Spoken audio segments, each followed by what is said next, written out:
How to turn on live notifications on Likee app. Hello guys, in today's video I'm gonna show you how to turn on live notifications on Likee app. First thing, go to Likee app and then click these three lines in the top corner and now click settings.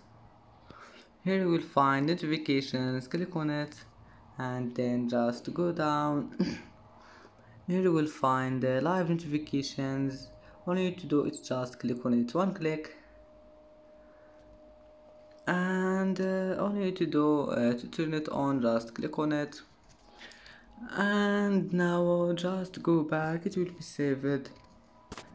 And that's it for today's video. If you like this video, please don't forget like and don't forget subscribe, and thank you for watching this video until the end, and see you in the next video.